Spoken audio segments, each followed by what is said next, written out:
C'était une passion extrême, là, tu sais, ça a été presque comme sortir la tête de l'eau, là, pour enfin, je respire et j'ai trouvé ma raison d'être. Ça a été vraiment ça pour moi, là, le théâtre. Le théâtre m'a permis de comme ramasser tous mes champs d'intérêt, tu sais, la couture, parce que, bon, je touche aussi aux costumes, à la conception des costumes, mais je voulais pas faire de la couture banale quand j'étais jeune. Je voulais être dessinatrice de mode, tu sais, puis je faisais des dessins. Donc, pour moi, c'était du costume de théâtre, finalement, que je dessinais, tu sais.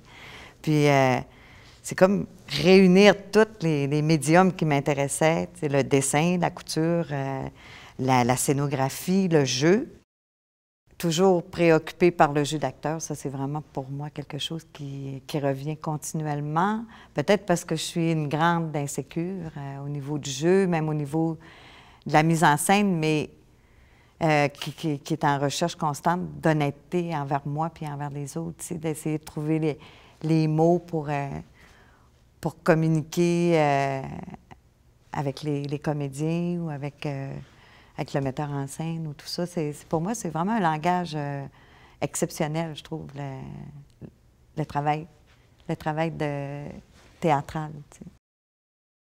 Ce qui va m'interpeller, c'est un projet, c'est quelque chose, c'est une image que j'ai vue, une nouvelle, un texte, un personnage que j'ai vu sur la rue qui va me donner tout à coup un flash sur une thématique ou une façon de bouger.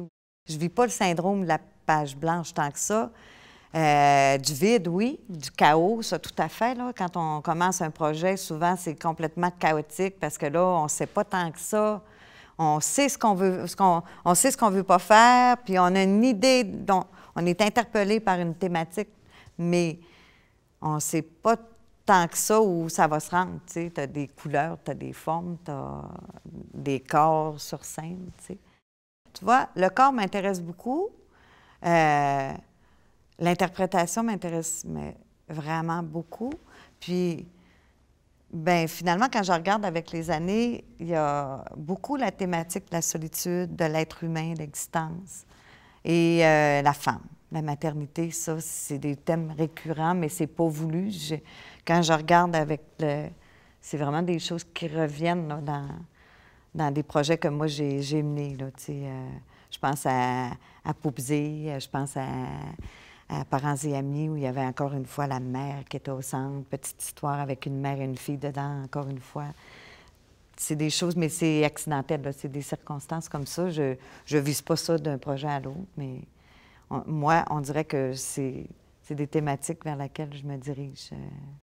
Finalement, c'est de toujours être en apprentissage. Ça, c'est vraiment la chose qui m'intéresse beaucoup, beaucoup, beaucoup. Là. Et le jeu, bien, c'est vraiment une façon d'apprendre sur l'humanité, sur nous. Tu sais. Moi, je regarde les comédiens, quand je dirige les comédiens, puis je trouve tellement que c'est un peu un effet miroir. Tu sais. Il y a des choses que j'apprends à travers les forces des comédiens ou leurs faiblesses, tu sais, peu importe. Là. Donc, c'est vraiment un reflet sur l'humanité et sur le jeu d'acteur, tu sais, vraiment. Là. Je vais apprendre par la connaissance avec l'autre. Donc, c'est peut-être pour ça que le jeu m'interpelle autant, tu sais.